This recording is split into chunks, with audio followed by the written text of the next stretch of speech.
បាទសូមជម្រាបសួរបាទឥឡូវនៅខាងវៀតណាមនេះបាទត្រូវគឺថាចាប់ដើមទុំបណ្ដាហើយបាទ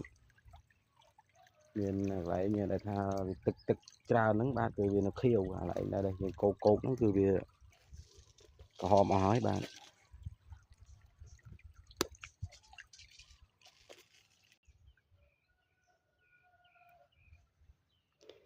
បាទពុកម៉ែបងប្អូននេះ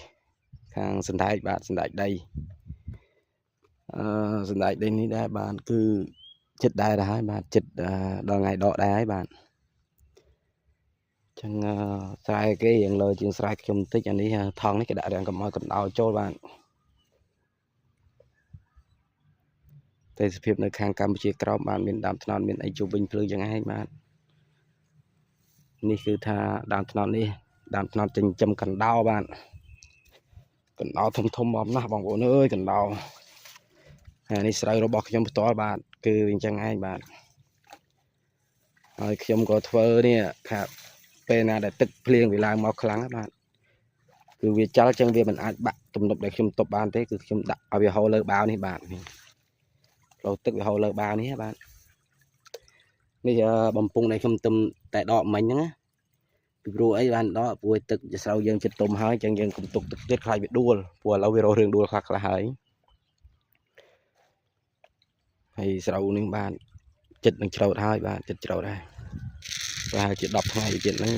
ប្រមូលផលបានហើយបាទប៉ុន្តែគាត់នៅស្រូវនៅខាងវៀតណាមនេះរៀងធ្លាក់ថ្លៃបន្តិចដែរហើយបាទចូលទៅខាងស្រុកខ្មែរវិញប្រហែលមិនហ្នឹងបង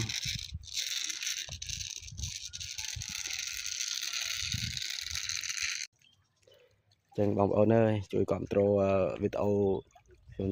channel នៃ YouTube របស់ខ្ញុំម្នាក់មួយផងបាទនេះនៅខាងកម្ពុជាក្រោមបាទខ្ញុំនៅខាងកម្ពុជាក្រោមហើយស្រូវរបស់ខ្ញុំបន្តនេះបាទគឺចិត្តហើយបាទចិត្តប្រមូលផលមិនដឹងថាសល់ផ្លែជីថ្លៃឆ្នាំរួចអត់ទេបាទពីធ្វើស្រូវយើងថោកដែរបាទមិនចិត្តថ្លៃប្រហែលទេធ្លាក់ថ្លៃមួយរយៈនេះយើងធ្លាក់ថ្លៃគ្រាន់បើដែរ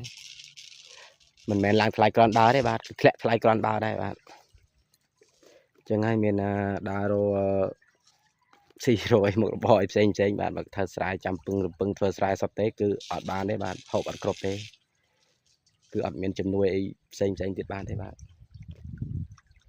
នេះបងប្អូនខ្មែរកម្ពុជាក្រៅវាធ្វើស្រែស្អាតចឹងបងប្អូនដោយសារគេប្រើជីនឹងឆ្នាំនឹងវា